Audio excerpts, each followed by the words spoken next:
Okay, you are currently balanced on top of my copy of Onyx Storm. So, okay. Hi, I know that it's almost the end of February, but I felt like I still wanted to tell you about the rest of the things I read in 2024. I did a part 1 of what I read in 2024 back in like June, so about 6 months through the year. And then my plan was to do another one with the following 6 months of 2024 earlier January time. But you know, life gets ahead of you, and I thought that it was too late, but you know, better late than never. I'm just gonna do it now. So I'm gonna tell you about the rest of what I read in 2024. In my last video, it was quite long. It was a very long video about what I read in the first half of the year, and I went into a lot more depth about each book. I'm gonna do less of that this time and just really go into depth on the ones I really loved. I read a lot of books that I did not love in 2024, so I'm gonna kind of speed through some books. I've been really practicing my like little punchline, my little gotcha line for books. I work at a bookstore now, and I've been practicing my pitches for books a lot. I had to do this a lot in grad school as well for library stuff. I've been practicing my pitches, and I need to get them shorter instead of going on and on about books for minutes and minutes on end. I'm gonna try to keep them brief. I use Storygraph to track what I read.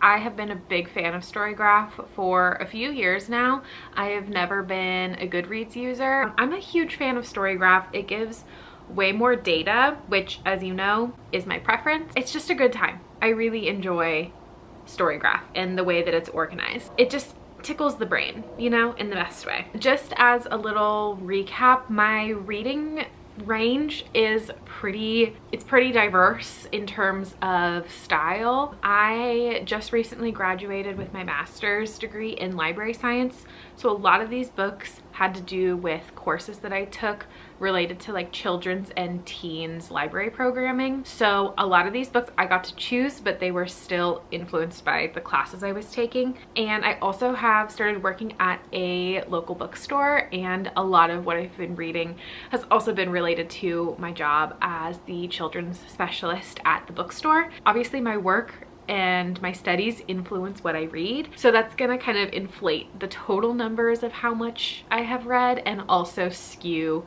my genres and things. However, my tried and true genres, my favorite things, they're still there.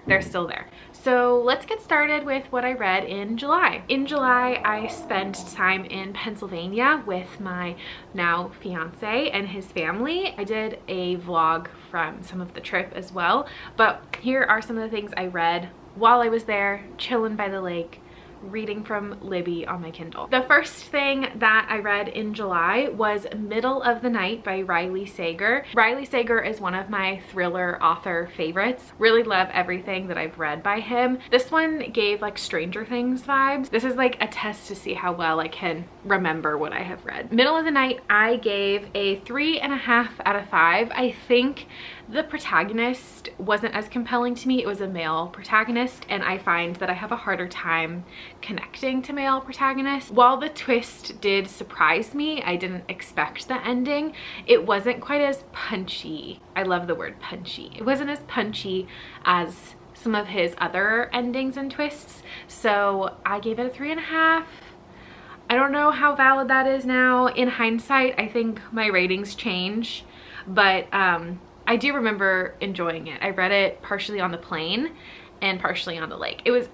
Thrillers are great to read on the plane because they make the time go by so fast. The next book that I read, which was also on this trip, was How to Find Love in a Bookshop. Noticed a big trend in books recently where they take place in libraries and bookstores. As someone who is in that field, obviously I love it because it's familiar to me. People who love to read are probably more inclined to read books about books, but I do just find that interesting. Anyhow, How to Find Love in a Bookshop by Veronica Henry. I think I found this just on a list of like cozy, I don't even remember how I got this book. I got it on my Kindle from Libby. I don't know how it got there. I gave it a 4 out of 5 stars. Must have enjoyed it. There was a really interesting kind of two time period romance situation. It was like our main girl inherited a bookshop from her father, and so we go back in time to like her father and mother meeting and falling in love, and then her taking over the bookshop and then also falling in love, which I really liked. And I loved that this like shared the community aspect of the bookstore, and it's something that I've now noticed working in bookselling. It really is like a community and information space, and people, you know, when they don't know where to go for information, they're gonna go to bookstores. They're gonna go to libraries, but they're also gonna go to bookstores. I enjoyed this. I don't remember much else. Sorry. The next one on my list I actually bought at the Strand bookstore in New York City when I was there. We were there only for a day. Saw this cover and I was just drawn to it. I was pretending like I just lived in New York City. I was reading on the subway, and I read like 2 pages on the subway because it's the subway. But I ended up finishing it on the flight home, possibly. And I gave it 5 out of 5 stars. A 5-star book. I actually made this one of my staff recommendations at the bookstore because I loved it so much. It was the strangest, like most unique setting and combination of characters. It was actually laugh out loud funny. There are these like little asides and things that only the reader's kind of picking up on that are just so funny and outlandish. It plays on all of the mystery tropes that you have ever heard of ever and twists them and makes them funny. Romance, comedy, mystery, like a locked door mystery. Truthfully, can't tell you much more than that. The vibes were great. There were frogs. It was in the swamp.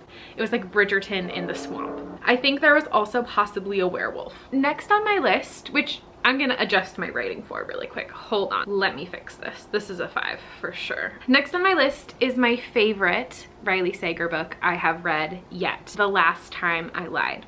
Now, I actually learned about Riley Sager through my therapist, who recommended this book to me because I wanted a mystery and she really enjoyed it. And I read every single one of his books before I read this one. I'm so sorry. I read everything else first. Sorry to my therapist. This one was the best one though, and I understand why she recommended it to me. It takes place at a summer camp. It goes back in time from when our protagonist was a camper and these 3 girls went missing, and then fast forward in time to now she's an adult and she's going back to the camp after it's been closed for many years to teach art. And while she's there, she obviously needs to solve where these girls went. I have forced this book into the hands of all of my friends, and the best way I've described it is it's like Holes meets Pretty Little Liars.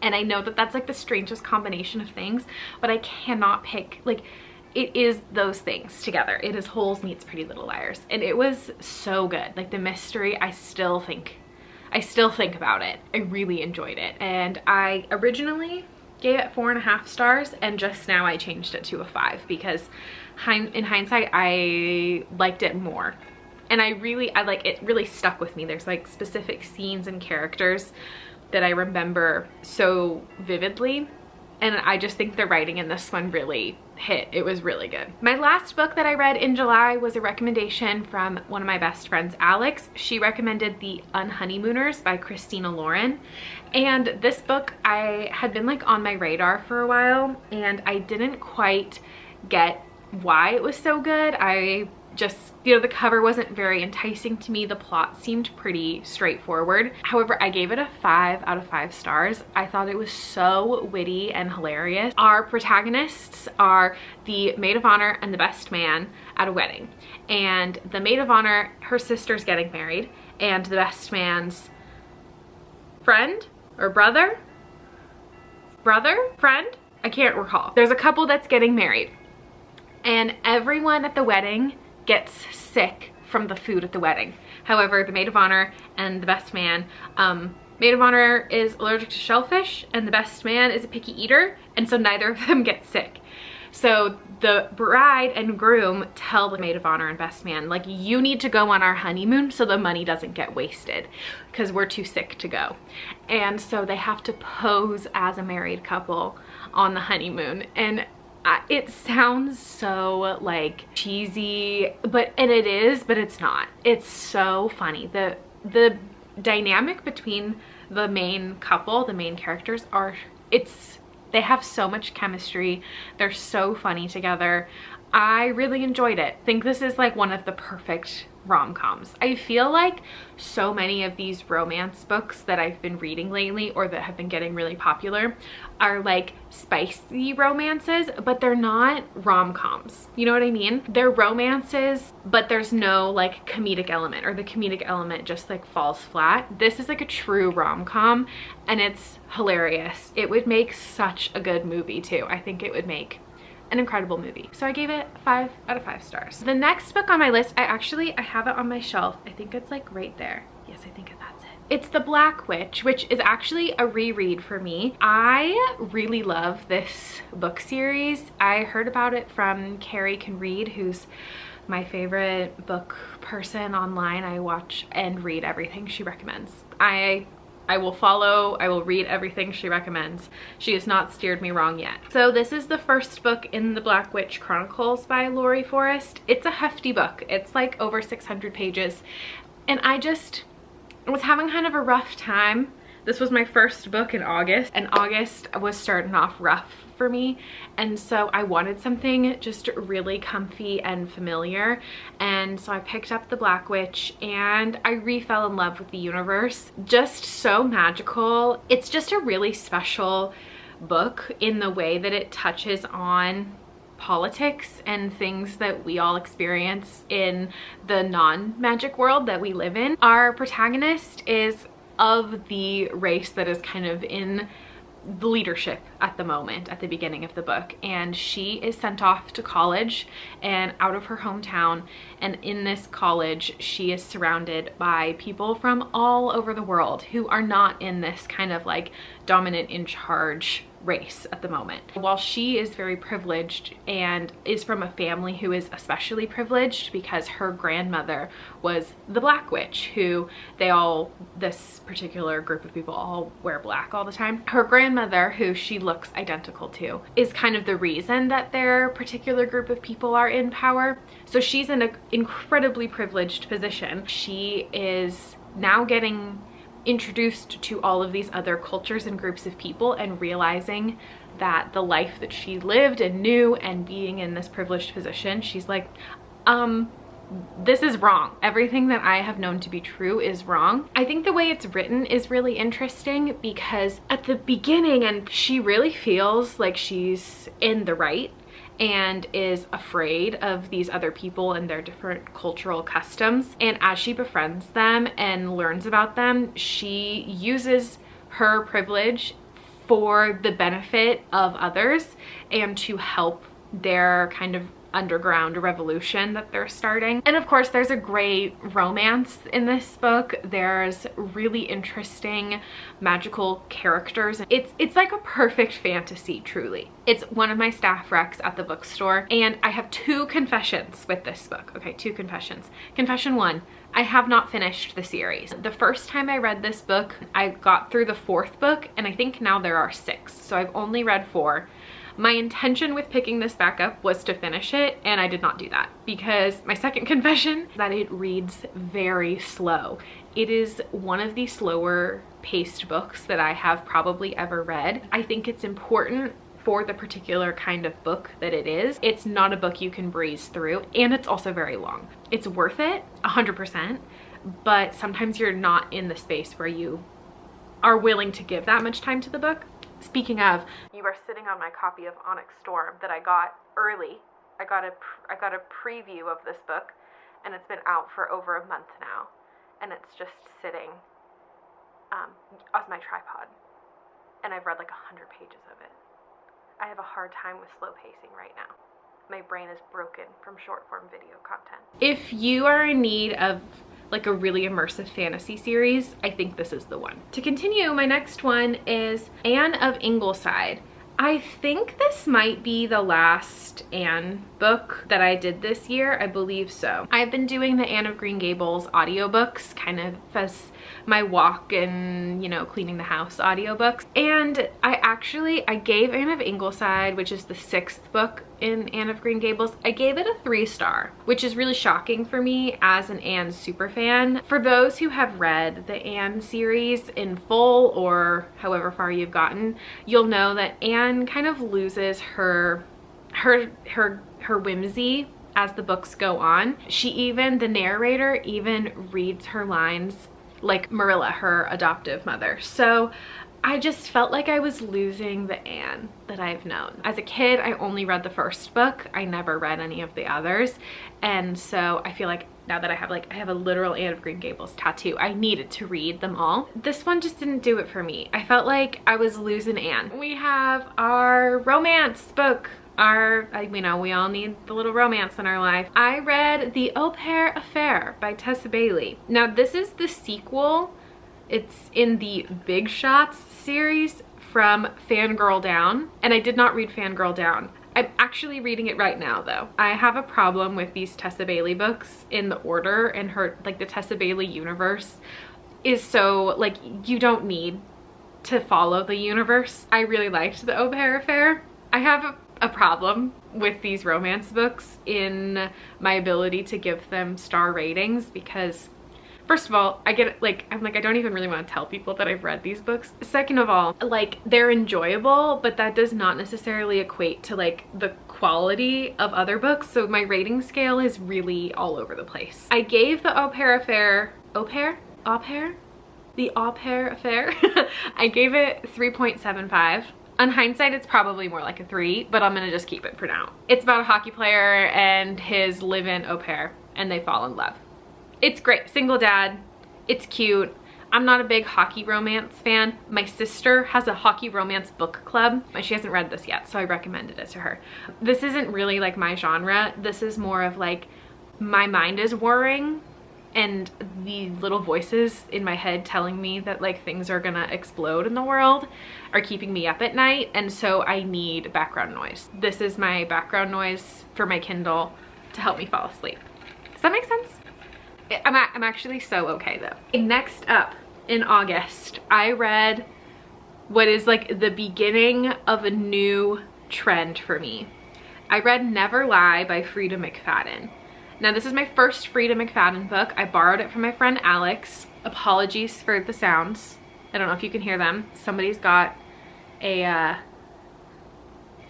leaf blower? Leaf blower. I gave Never Lie 3 stars. In hindsight, I liked it more than that. I had just read, like, in the Frida McFadden world, this is probably more than 3 stars, but I had just read a bunch of like Riley Sager, which I find like its literary quality is higher. I did enjoy Never Lie. Now, these books are like, you read them in a day. Like they feel like a movie the way you read them. This particular one is about a couple who's looking to buy a house. The house was previously owned by a therapist who like had tapes of her clients of her sessions, and this therapist had been murdered and was like in the news for having been killed. So the couple goes in to maybe buy the house, they get stuck, it's a snowstorm, oh my gosh, like trapped door mystery. They start listening to the tapes and I really liked it. It was good. Frida's really good at a twist. Like, if right when you think you know what's gonna happen and there's a twist and oh my gosh, twist, there's like 10 pages left, then in like the last 2 pages she's like, double twist, you thought you knew but you didn't, which I find really satisfying. I have had a lot of conversations with my friends and coworkers about Frida McFadden because she's really popular right now, and I get why, because her books are addictive and the writing quality is not the same as some of these other books. It's so conversational. It's really like straightforward writing. The plots are really interesting And this isn't like, I don't feel the need to justify what I read ever. Like, I never feel like I have to justify what I read, but I do find it interesting that people hate on this stuff so much, because I feel like it just makes books more accessible. Sometimes I don't want to turn my brain on that much to read. For real, like, I don't care what people read. I don't even really care what I read that much. Like, I just want to read for fun. Sometimes I want to read to like really enjoy something that's really like astounding. And sometimes I want to read Frida McFadden. Next. In August, I think I have 2 more books for August. I read One of Us is Lying, which I'm shocked that I have not read sooner because it came out in 2017. I gave it a 3.75, which is weird. I'm gonna change that to a 4. That's definitely a 4. One of Us is Lying is like The Breakfast Club, but if one of them was murdered by the end of detention. And it's also one of those locked room mysteries. I love a locked room mystery. I really like these characters. I really liked the Netflix show as well. Not Netflix, Peacock? I really liked the Peacock show as well. Sam and I watched that right after I read these books, and I really liked it. This is the strongest of the trilogy. I do think this is coming from my like librarian. I'm gonna put my librarian hat on. For teens, right? For teens who want a thriller mystery kind of vibe, something scary, even like preteens. I think that the One of Us is Lying series is really good because the murder is not super violent, and everything that Karen McManus writes like as a whole is pretty like separated from the violence and gore and things. TV show, I think otherwise. The TV show was definitely more mature. Book-wise, I think it's a really good fit for younger readers who want something scary. So if you have a young person in your life, or you are a young person and maybe those thriller scary things are interesting to you, I would maybe try this first. It's very safe. You know what I mean? Like, it's scary and it's interesting, but it's very safe. And I like that. I think that this has a really good place. Also, really great male protagonists that I have a hard time finding in YA. I have another romance. I read Not in Love by Ali Hazelwood. I love Ali Hazelwood. She was my introduction to the romance genre. I will always have a safe and cozy place for her. I did not like Bride. Don't hate me. I talked about that in the first half of this read of the year. I liked Not in Love more. I gave it a 4.5 stars. Truth be told, couldn't tell you a single thing that happens. I don't remember anything. I gave it a 4.5 stars. Don't know the people's names. I don't know what kind of science they do. I don't remember anything. So moving on, I finished The Housemaid by Frida McFadden. This is the only one in the Housemaid series that I read. I understand why it's the most popular. However, it's not really my cup of tea. I'm really excited for the movie or TV series with Sydney Sweeney and Amanda Seyfried. I'm really excited for that. I'm gonna enjoy that, and I'm gonna make Sam watch it, and it'll be great. Once again, the double twist, so good. The writing is really straightforward and simple. Sometimes you like that though. Next on my list, this is the book I need everyone to put on hold at their library or request from their local bookstore ASAP. This one is so very special to me, and I saw it when I was at the Strand bookstore in New York. Didn't have enough room in my suitcase because it was only hardcover, and so I put it on hold at the library, and I got it when I got home. It is Unseelie by Lise Houseman. I follow this author on Instagram. I love her. Just so excited for the second book, which is called Unending. It's coming out this September. I can't wait. My bookstore previously didn't carry this book until I started working there. I made it my staff recommendation. I've sold so many copies of this one at the bookstore. I really love it. She's a beginning author, so I really want to support this book, especially because our protagonist is autistic in a fantasy world. It is something very special to me to find a book where I feel so seen in the protagonist, and I really did in this book. This is so magical. Oh my god. Our protagonist is a changeling. The girl that she was switched with is kind of like her twin, like they're identical, but they are not actually sisters. They're like changeling sisters, but they call each other sisters. Protagonist, her name is Isella, but she goes by Celie. Celie's unpredictable magic makes it hard for her to fit in and draws her and her sister on the hunt for a fabled treasure. In a heist gone wrong, heist gone wrong. The sisters make unexpected allies and find themselves unraveling a mystery that has its roots in the history of humans and fae alike. Ah, it's so good. I loved it so much. I gave it 5 stars. I can't wait for the next one. It's very special to me. Next on my list, I finished the Maple Hills trilogy, so the Icebreaker trilogy. So there's Icebreaker and Wildfire, which I talked about in my other video. And then I read Daydream.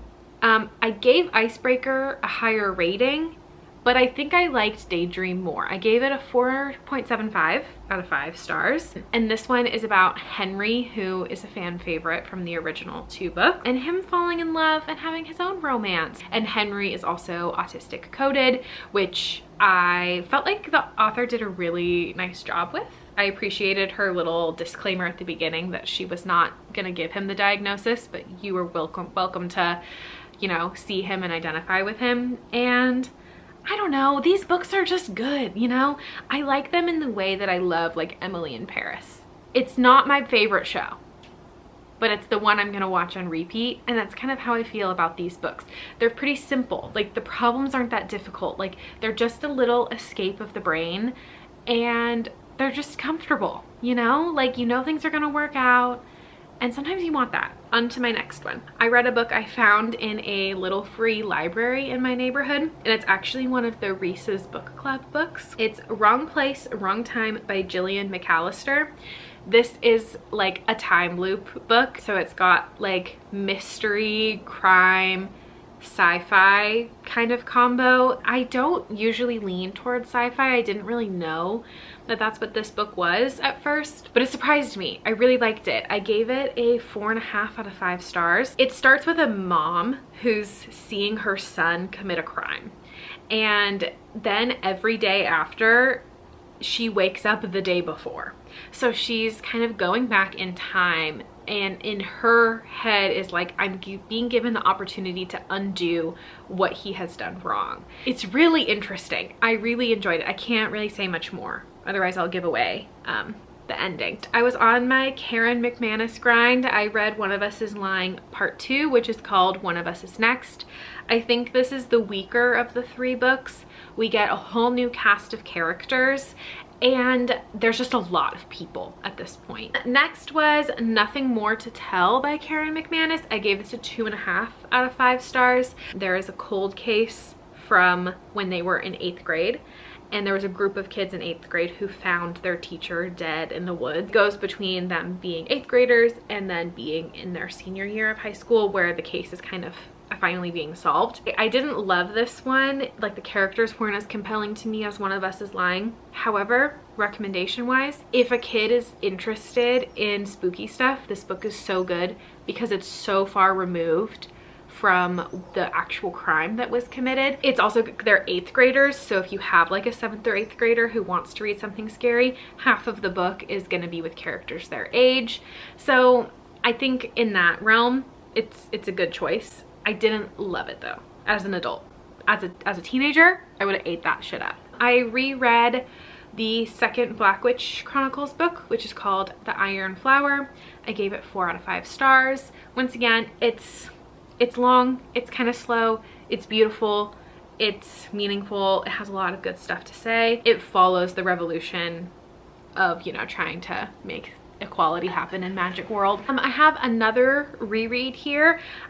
This is a graphic novel / comic book called Surviving the City. This is by Natasha Donovan and Tasha Spillett. It is about 2 Indigenous girls, I believe in Canada, in the city, and one of the girls runs away from home. Only 50 pages in graphic novel form. It has a discussion about the No More Stolen Sisters movement, and I did read this for school. It was a reread. I have read it before, but I reread it to refresh my memory for a class assignment. It's really beautiful. I gave it a 4.5 out of 5 stars. I wish it was longer. There are 3 books in the series now, and they do follow more of that kind of comic book style because they're so short. They're excellent though, and I think it's a really good introduction to this No More Stolen Sisters movement to younger readers. Next up On my list is Genderqueer by Maya Kobabe, who is actually a local author to where I live. I have yet to meet Maya, but Maya has done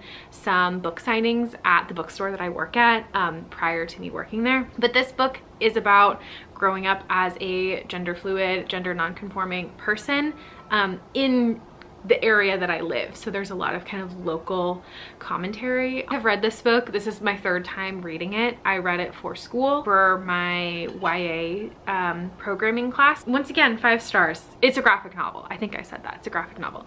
It has some really powerful images, and I think this is one of those books too where people are like, oh, graphic novels are just pictures. Pictures are also art. And when we look at art and think of it critically and how it relates to the text overall, it's using our brains in a way that we don't when we read. We are then given the opportunity to make meaning from the pictures. I will defend graphic novels until the day I die. I am the biggest graphic novel defender. I love them very much. I want to see more people talking about them, truthfully. Next on my list is one that I knew truly nothing about before I read it. Our assignment was to choose a book that won some particular awards for this YA programming class, and I chose Saints of the Household by Ari Tyson. I wanted something that I didn't know anything about going into it. I wanted to go in knowing nothing, and this book was really cool. It's 2 brothers. It switches perspective between the 2 brothers.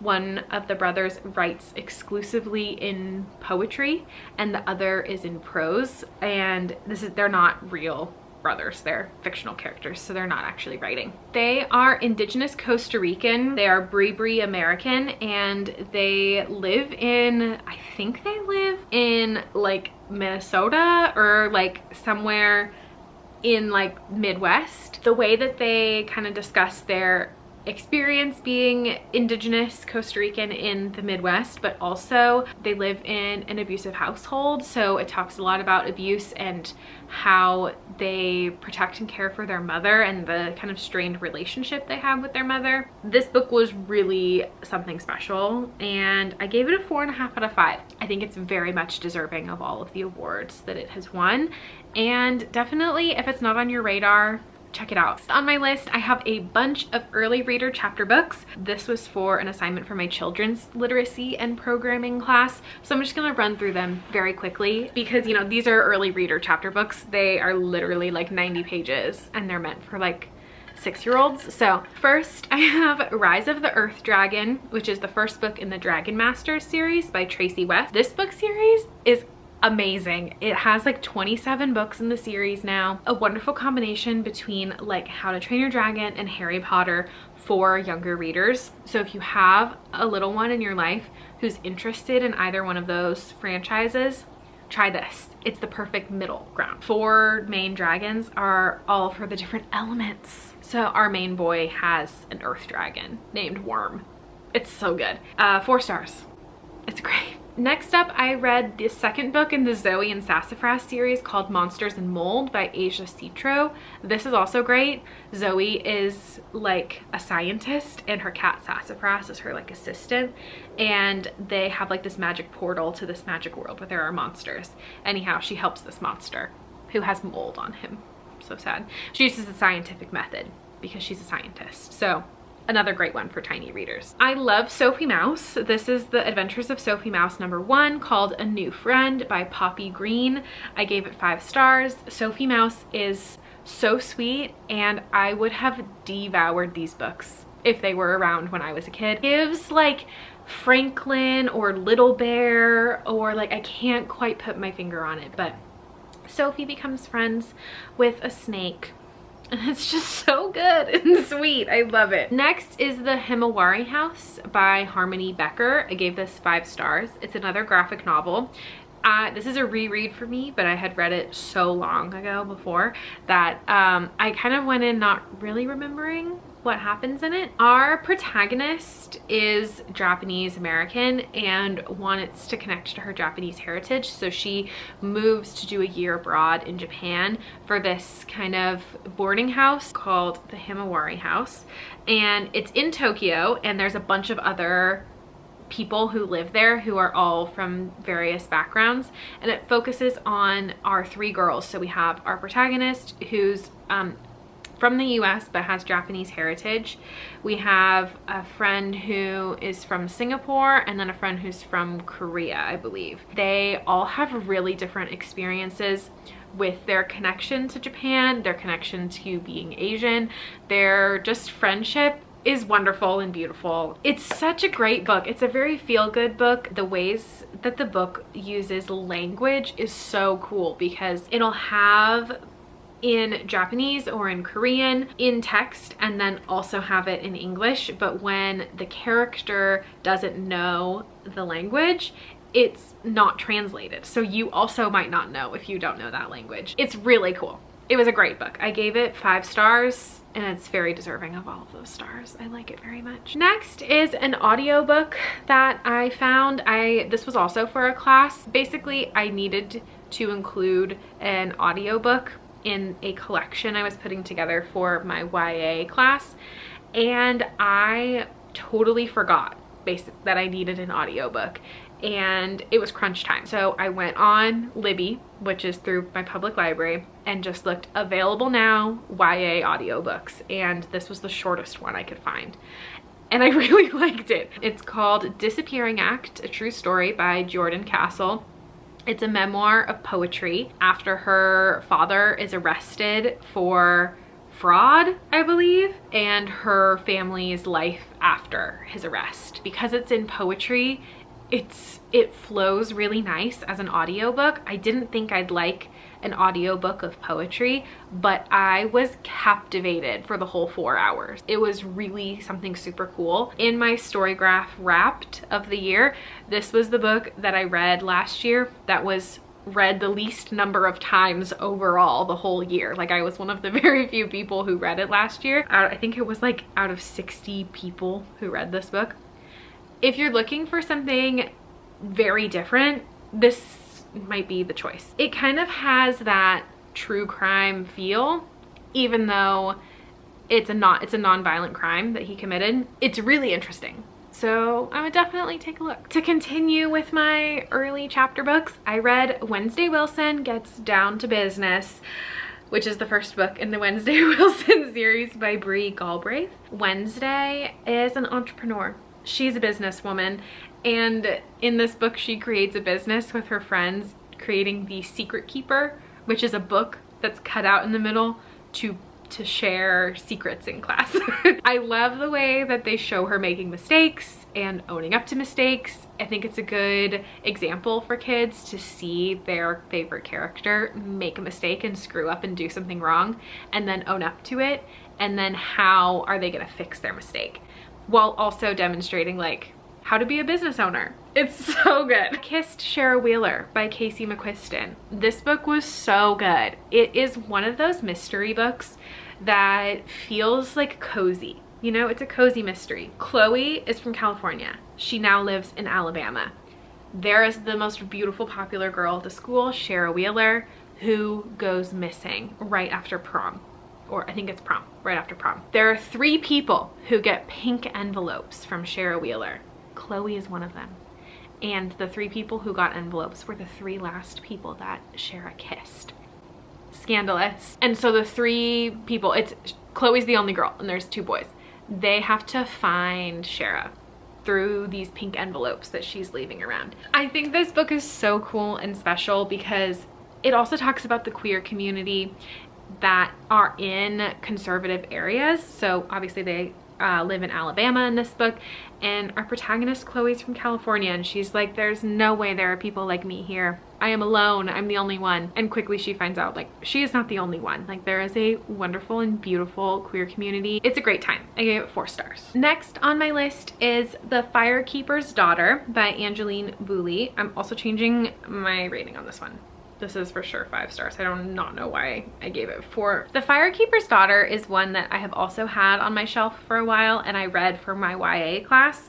I also read Shara Wheeler for my YA class. Our protagonist is an Indigenous biracial teenager who lives near the Ojibwe reservation in Canada. Do they live in Canada? There's a very big drug problem in the area that she lives, and she sees a very violent, horrific murder, and shortly after is recruited to be an undercover like agent, basically, to figure out where these drugs are coming from. And the mystery in this is obviously very compelling. There's so much like character goodness with these characters. Like, they feel so real. I really enjoyed this book. I will say trigger warnings left and right with this book. It is a YA book, but our protagonist is 18, and I think readers should probably be close to that. There's a lot. I would definitely research trigger warnings before reading. I gotta pick up the pace. We still have a lot of books to go through. We're only in October. Okay. I also read the last book in the One of Us is Lying trilogy, One of Us is Back.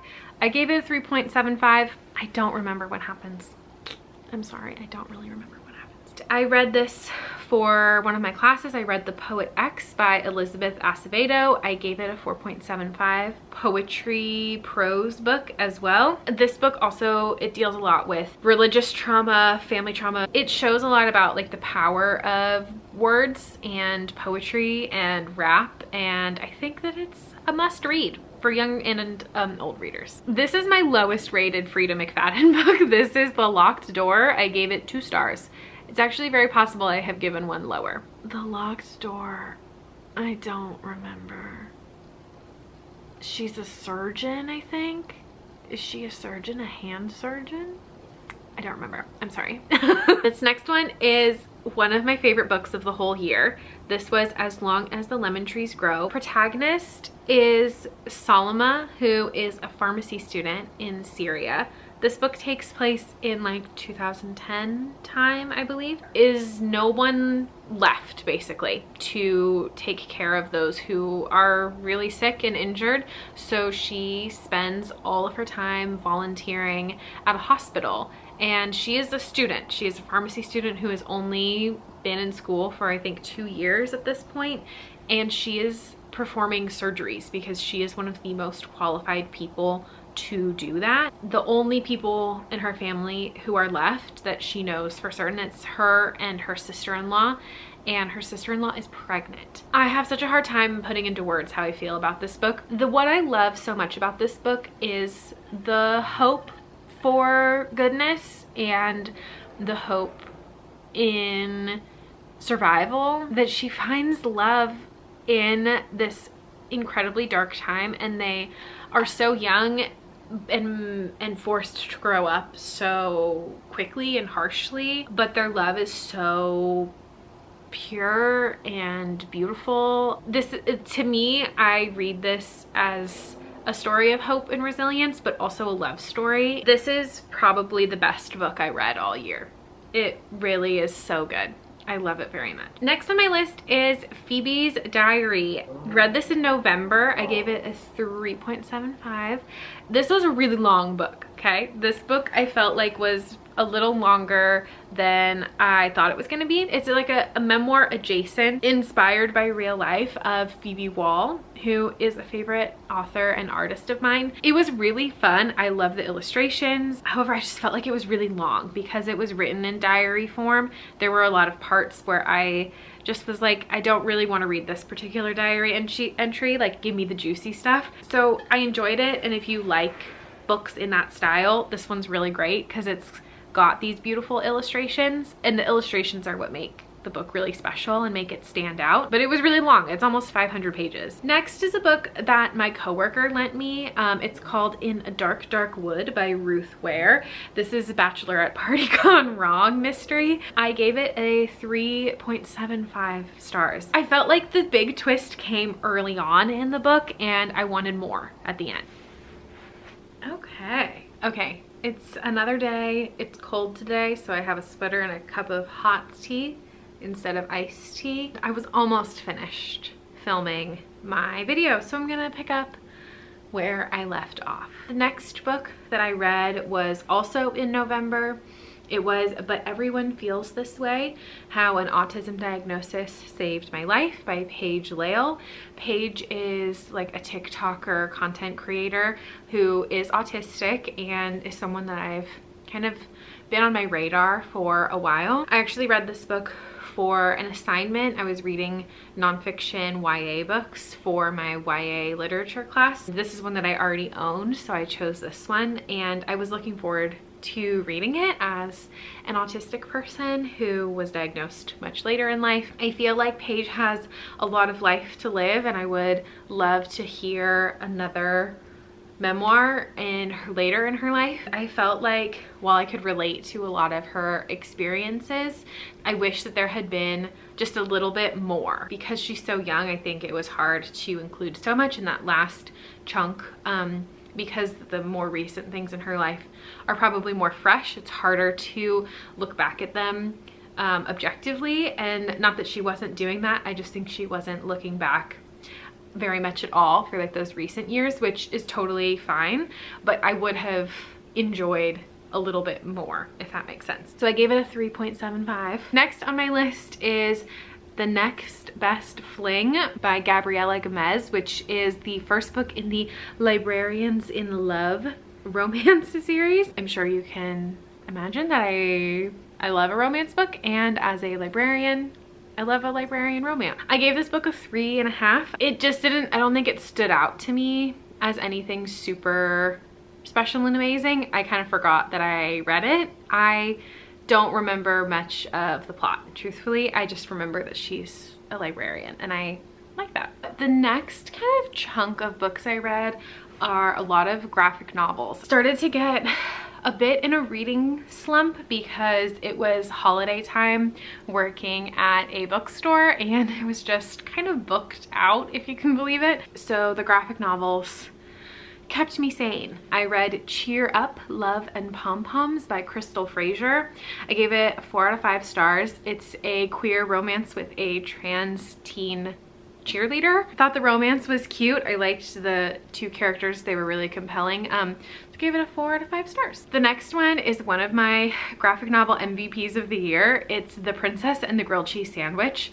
It was so very good. The illustrations were really beautiful, and I felt like the two characters, they were just so sweet. I really loved Princess Brie. I loved Camembert. I loved that all they had cheese names. I just really loved it. So I gave it 5 stars. If you have not read The Princess and the Grilled Cheese Sandwich, it's a great graphic novel. I really loved it. Next on my list is another graphic novel. This is the first book for December. I read The Dire Days of Willow Weep Manor. This was a really interesting one. It was kind of sci-fi historical comedy. It was definitely playing on some of the like Bronte sisters books with like a modern sci-fi twist. I gave it a 2.5 out of 5. It was kind of tricky for me to finish. I didn't particularly love the art style as much. Still thought the story was funny, but it wasn't necessarily my cup of tea. Next on my list for December is The Inmate by Frida McFadden. I read a lot of Frida in the month of December. She reads really quick, and like I said, I was in a reading slump working during the holidays. I was just surrounded by books, and I needed to read quick, short things. So I read The Inmate. I gave it a 3.75. It's not too shabby for Miss Frida. I thought that the final twist in this was pretty good. And like I said, she's got that double twist thing down. Next up, I have another graphic novel. I read Basil and Oregano. I gave it a 3.5 out of 5 stars. It was a really cute, like, cooking magic school. It was recommended after reading The Princess and the Grilled Cheese Sandwich. I gave it a 3.5 out of 5. It wasn't quite to the same caliber as Princess and the Grilled Cheese Sandwich, but I did enjoy it. This was another MVP graphic novel. I read The Ghost Keeper by Joanna Taylor. This was so good and interesting. Main character, he can see and talk to ghosts, but there's also these like exorcists in the town who are trying to get rid of ghosts. But when the exorcists kind of exorcise the ghosts, they can't pass on to the next life. So our protagonist, he can talk to the ghosts and can help them sort out their problems. He's like a ghost therapist. And so he helps them move on to the next stage of life.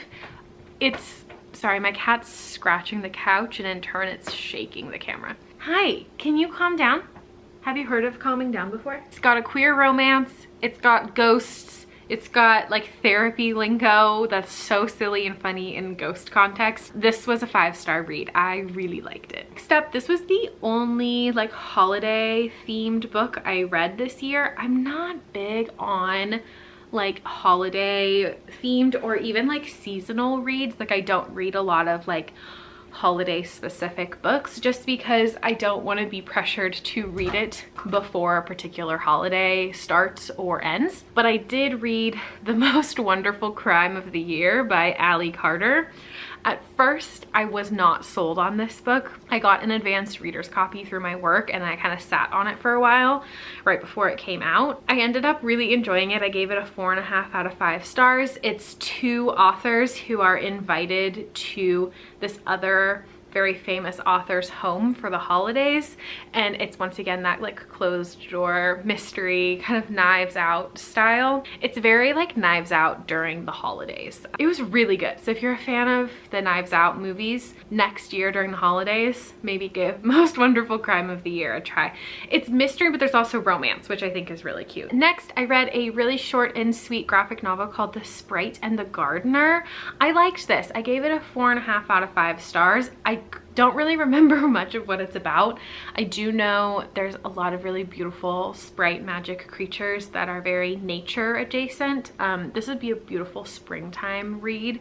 The colors are very sweet and pastel. I think this one kind of had that grief kind of undertone, but it was very hopeful. So if you're looking for a quick read, it was only like 89 pages. In December, I read The Girl on the Train by Paula Hawkins. I gave this a 3 out of 5 stars. I think at this point, I was getting a little tired of the unreliable female main character who's kind of like, you don't particularly like her, but then her kind of like character foil is like this perfect, beautiful, successful woman. I read a lot of books with this trope, I feel like, in 2024, and at this point it was starting to get a little old for me. I think I had at least 1 or 2 more this year, and so I was starting to just kind of get over it a little bit. I want to like my main character personally. I don't feel like they have to be perfect, but I want them to be likable, and I didn't particularly like our main character in this book. Basically, it's a woman who rides this train every day, and through the window she sees this couple and fantasizes like this whole story and life about the couple and how they have this perfect relationship, but then she witnesses a crime from the train, but she's a very unreliable person. People don't trust her perception of what happened, even though she did witness the crime, and she feels like she knows the people, but she doesn't, because she doesn't actually know them. She's just made up stories about them. It's interesting and definitely worth a read. I gave it a 3 out of 5. Next was another YA graphic novel. I really liked I Shall Never Fall in Love by Hari Connor. I gave it a 4.5 out of 5 stars. I don't know what that little half star was missing for me and why it didn't have a 5, but it was kind of like a YA queer Bridgerton. I think I'm still like chasing the high of Princess and the Grilled Cheese Sandwich, and I'm holding other books to that standard, so maybe that's a flaw in my rating system, but I really loved that one, and this one was close but not quite there. The last book I read before Christmas, I still read more in December, but this was before Christmas. This is all during like the holiday mad dash at the bookstore. I read The Teacher by Frida McFadden. This one I gave 4 stars, which I'm actually kind of shocked about because in hindsight it was not a very good book, but apparently I enjoyed it greatly. Basically, it's a couple, 2 teachers. The wife teaches, I think, math, and the husband teaches history or English. There's a girl at the school, a student, who has rumored to have had a relationship with a teacher the year before, and that teacher was then fired. And then we learn more about the couple, the 2 teachers. Obviously the male teacher is like handsome and all the girls at the school have a crush on him. And his wife, who's the teacher at the school also, she is very jealous. It was like definitely uncomfortable, which was the point. Next is another favorite graphic novel. I read The Deep Dark by Molly Knox Ostertag, who wrote The Girl from the Sea, which is a favorite of mine, and The Witch Boy, which is another favorite of mine. The Deep Dark is a YA graphic novel, and her others are more like middle grade, elementary. So this is her YA. This book was so crazy cool. It's enormous. It's a huge graphic novel. It's like 500 pages, and I read it in a day. I can't even describe what it's about to you. I went into it without knowing anything, and I'm so glad that I went in knowing nothing. Illustrations are beautiful. There's freaky cool magic. It's in the desert. There's queer romance. Just read it. You'll be so pleased that you did.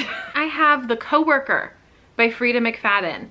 I don't know why I gave this 4 stars. It definitely just, I'm changing that right now. I'm like embarrassed by that. 3 stars. I find Frida McFadden so fascinating because, you know, like I said earlier, she's got the good plot, and the plot is fascinating, and I need to know what happens, but the writing style is so simple and sometimes like cringy, and in the best way. Like I eat it up every time. There's like this one line in The Coworker, no spoilers, but there's this, obviously, oh, there's a woman who works at a company and her coworker goes missing.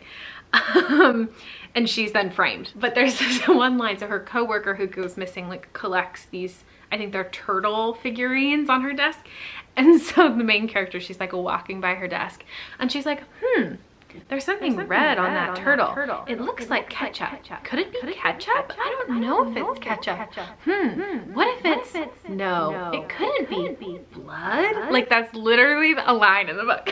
And it's so good. Like I enjoy that. I want the cheese factor. Sometimes I want it to be so simple and cheesy, and I think that that's okay.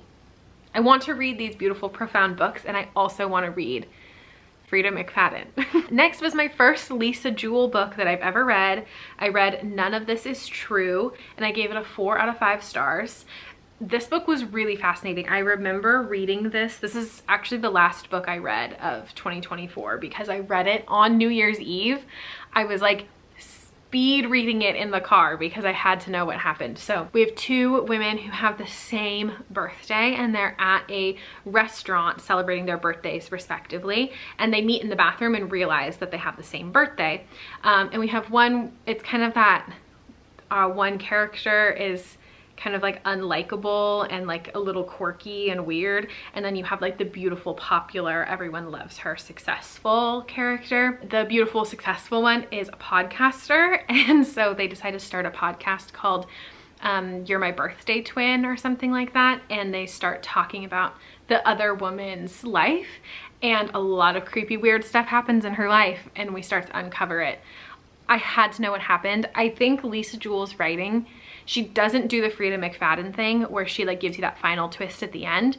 You get like mini twists as the book goes on. I learned as I was reading it, like I wasn't gonna get that like final like shocking twist. I was gonna start piecing things together by myself, which I also liked. Like I liked that it wasn't this totally out of the blue twist that I wasn't expecting at all. Like I started to expect what was gonna happen, and it was very satisfying when things all clicked together. So it was really good in a different retrospect. So that was the last book I read in 2024. I was gonna actually do a quick summary of my 5-star reads from last year, just because I had quite a few and I think it'd be fun to take a walk down memory lane. I'm just gonna give you a list of all my 5-star reads from 2024.